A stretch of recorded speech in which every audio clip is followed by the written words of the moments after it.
Hello, and welcome to this School Diversity Week Masterclass, brought to you by Just Like Us and Dr. Cedric Tan. We're so excited to have you here, and thank you all for joining. Just Like Us believe that all young LGBT plus people deserve to live awesome lives, and we work in schools all over the country to make sure this happens. One of the ways we do this is School Diversity Week. Every year, school students, school staff, and even parents and carers come together in a nationwide celebration of diversity in education. This year, it's bigger than ever, and we've gone completely virtual, which means you can engage whether you're at school or at home. With this in mind, it's really important to remember to stay safe online. We have a short video with some tips on how you can do just that. Hello, we hope you're enjoying loads of interesting activities for School Diversity Week. Millions of young people are a part of this, and you must keep safe online. So as part of this, we are moderating and disabling public comments you might make on our social media so we can protect your identities. If you do want to communicate something to us, please just direct message us on our social media platforms, or you can email info@justlikeus.org so we make sure that we're still protecting your identity. Justlikeus.org/betteronline has more information about this, and also has some information about where you can go for help or where someone else can go if they need help. Thank you so much, Taz. I also want to welcome all our amazing Just Like Us ambassadors. A little later on, they'll be asking Dr. Cedric your questions. But first, let's hear from Cedric himself. Dr. Cedric Tan is Professor in Zoology. That's the study of animals and the animal kingdom. I'm so happy to welcome him. He's a lecturer at Oxford University, and he's contributed to research papers looking at animals from everything from clouded leopards to red jungle fowl to even fruit flies, which I definitely want to find out more about. Cedric is a firm believer in using the arts to educate young people about scientific research, and we're so delighted to have you here today. So without further ado, I'd love to hand over to Dr. Cedric Tan. Thank you very much, Josh. Welcome everyone to this masterclass on same-sex behavior in animals and its evolution. My name's Cedric, and I am excited to share with you some interesting insights on this topic. Before that, just a little intro on myself. I first encountered the fascinating sex lives of animals when I studied the sexual behavior of the fruit fly and the red jungle fowl during my PhD at Oxford. Thereafter, I researched on the home preferences of the clouded leopards in Malaysia. At the same time, I was creating and teaching using educational games. Now, I am interested in using innovative approaches to help people understand the importance of conserving our natural environments. This includes the theatre, videos, e-learning, as well as escape rooms.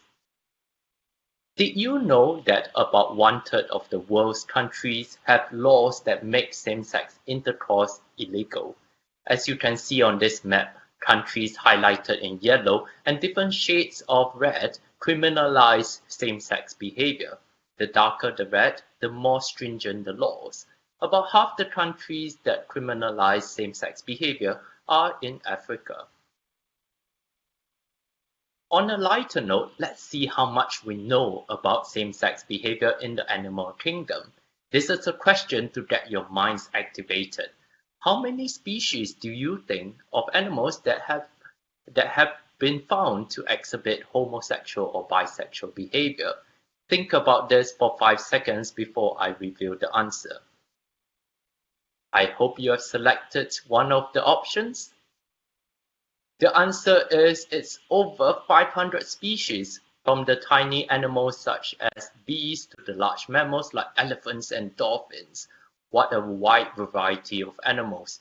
And indeed, we can see that same-sex behavior is found in the natural world. So the question here is whether same-sex behavior is unnatural. Many might think so, and the person who first mentioned it was Plato, a philosopher during the 5th century BC. Plato refers to heterosexual intercourse as natural and same-sex sex between women and that between men as unnatural. I quote Plato in saying that it is contrary to nature when male mates with male or female mates with female.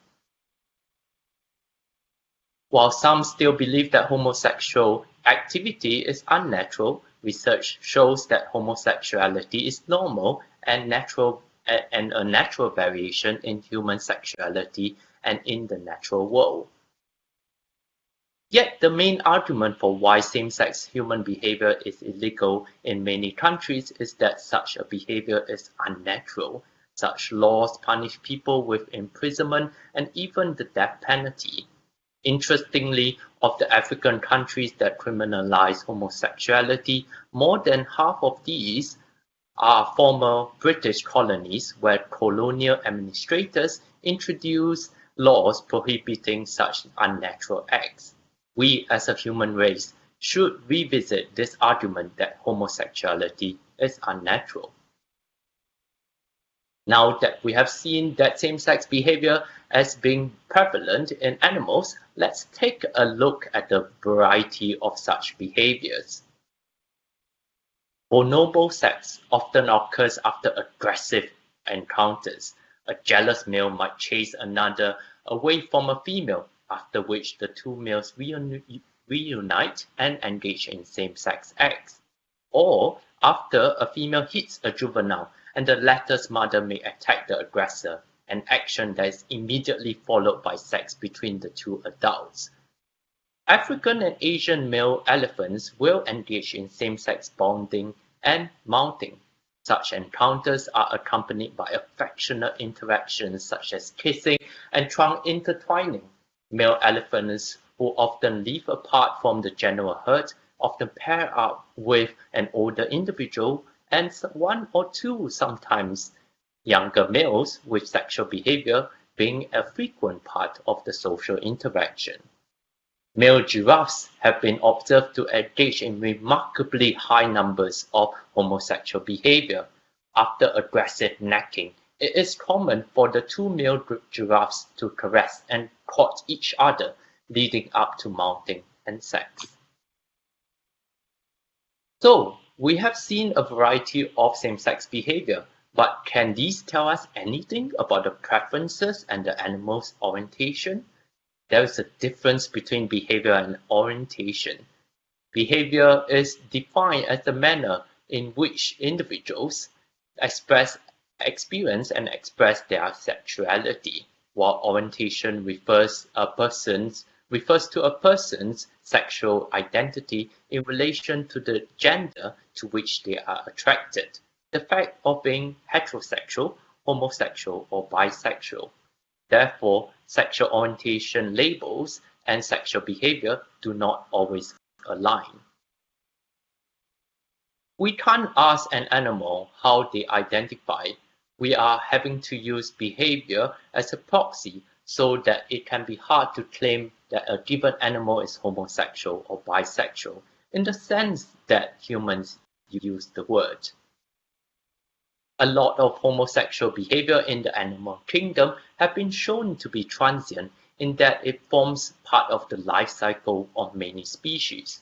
This begs the question of why do we not hear of long-term homosexual behaviors in animals more often? There are two possible reasons. One is that long-term homosexual behaviors in animals is often understudied because research on animal behavior usually do not go on for many years. Another reason would be that many animals are polygamous in that they have more than one partner. This makes it difficult to understand if there is a consistent preference for a same-sex mate. So our question is that whether same-sex behavior in animals is always transient. The answer is no. Many monogamous species really do seem to have lifelong homosexual partners. We have seen many species that perform same-sex behavior. Which of the following animals do you think exhibit long-term homosexual behavior? Have a guess. You can pick more than one answer. Let's pause here for a little and think about this before we reveal the answer. I hope you have made your selections. Well, the answer is rams and zebra finches. Well done to those who have gotten this correct. In rams, which are domesticated sheep, 8 to 10% of rams will only mate with other rams, refusing to mate with females. Homosexuality in rams is associated with a region in the ram's brain termed the ovine sexually dimorphic nucleus, highlighted here in pink. The naturally occurring variation in sexual partner preference is related to the natural occurring variation in the size of this region. Homosexual rams have smaller dimorphic nucleus than heterosexuals, which is fascinating indeed. Another species that exhibit long-term homosexual behavior is the zebra finch. Zebra finches are socially monogamous and biparental, which means both the father and the mother take care of the offspring. In a study, zebra finches were exposed to an equal-sex racial group. Many ended in opposite-sex partners. 6.4% of zebra finches form same-sex pairs, with only one being female-female pair. To further investigate pairing flexibility, same-sex pairs were given the opportunity to mate with the other sex. On this graph, we see what happens. We see the number of animals that end up in same-sex pairs, opposite-sex pairs, or no partner. We can see here that there's no black bar for females. Females did not retain their same-sex partners, but some males did, as shown by this black bar. Thus, same-sex partnerships can be a choice, and it is possible that females are more flexible in mate choice than males. Of course, you might know the famous example of same-sex behavior in penguins. In 2014, Jumps and Hurricane, two Hamburg penguins at Wingham Wildlife Park, became the center of international media attention as these two male penguins who had pair bonded a number of years earlier successfully hatched an egg given to them. The mother had abandoned the egg halfway through incubation. In 2018, two female king penguins in Auckland, New Zealand, called Thelma and Louise, have been in a relationship for 8 years, when most of the other eligible penguins switch partners each mating season. The two penguins were both taking care of an egg that successfully hatched. We have seen many same-sex behaviors in animals and why some species have long-term same-sex behaviors. Now let's visit the question on what is the role of homosexual behavior in animals. There are 4 main explanations for homosexual behavior. The first is the practice hypothesis, as its name suggests, describes homosexual behavior as an opportunity to practice courtship as one is younger, honing social and motor skills. There is evidence to suggest that the number of opportunities for same-sex mounting during youth predicts adult heterosexual ability of the same individuals in the fruit fly, Drosophila. Another reason for same-sex behavior is that it helps in bonding. Rhesus macaque female-female behavior fosters friendship within the group. There are 2 other explanations of homosexuality in that it helps intensify or diminish competition. Animals experience pleasure during homosexual interactions to help release tension. There is an increased frequency in female-female behavior in bonobos when these females occupy a shared feeding area and compete for the food. Similarly, mating between male-male buff-breasted sandpipers have helped reduce the chance of their male competitor successfully mating with other females. Hence, there are 4 main reasons for same-sex behavior in animals. But is there always an evolutionary reason for same-sex behavior in animals? meaning insects mate with the same sex, because it is quicker than trying to establish the sex of their sexual partner. There has been a selection pressure for rapid but non-choosy mating attempts, resulting in this same-sex behavior. However, the non-adaptive homosexual behavior does not reach beyond insects, as sex is costlier in other species and mating opportunities not as common. Just before we say goodbye, I would like to introduce the little activity linked as a document on the website. It is a fun short rap video about same-sex behavior, followed by some interesting questions and a puzzle to help you think about this topic. So what have we learned today? Well, same-sex behavior is completely natural. Animals do it for a variety of reasons, and long-term same-sex behavior is found in animals too. Thank you very much for your attention, and I welcome questions.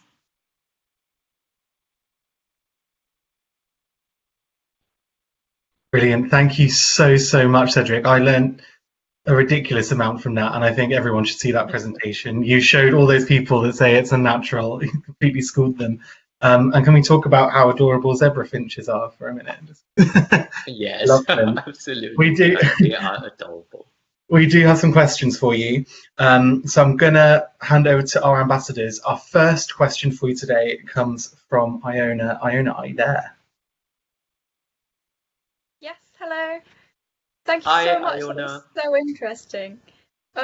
So my question is gender the same across nature? Do animals experience gender in the same way we do? Thank you very much for the question. Well, historically, the term sex and gender have been used interchangeably, but their uses are becoming increasingly distinct. Sex refers to the biological difference between males and females, such as genetic differences.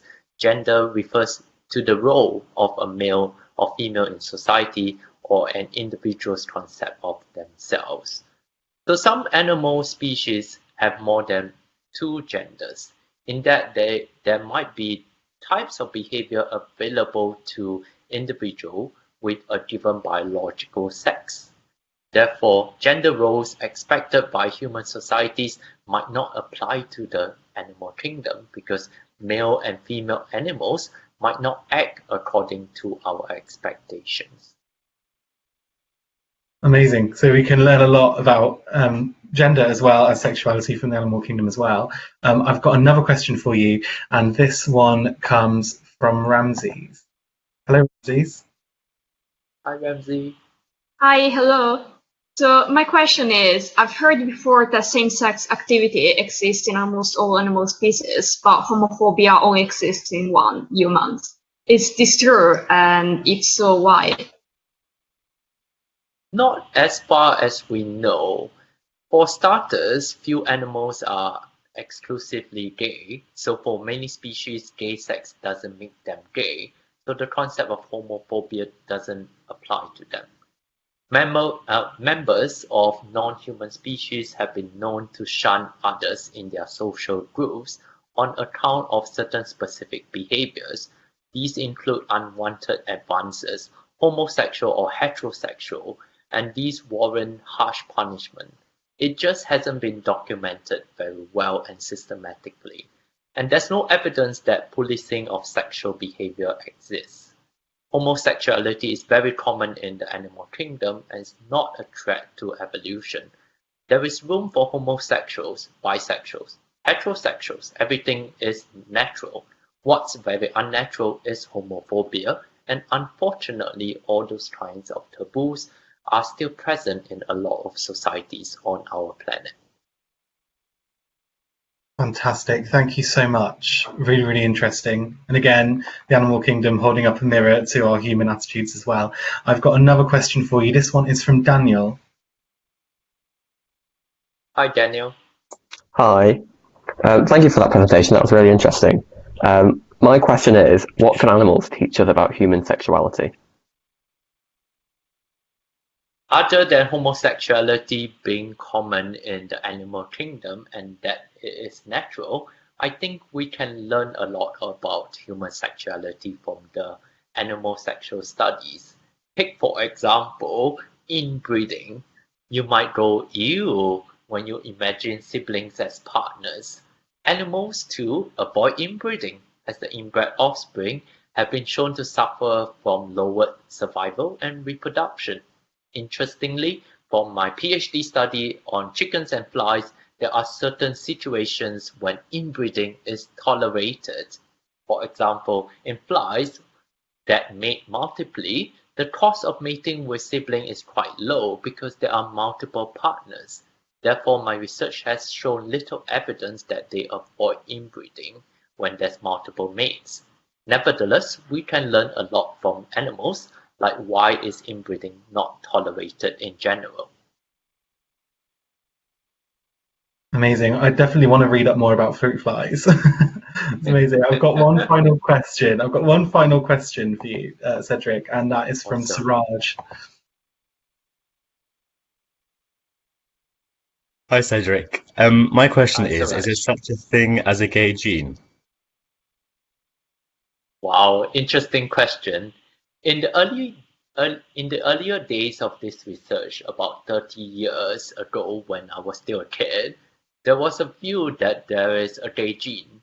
A study showed that identical twins are more likely to share a sexual orientation than are fraternal twins or adopted siblings.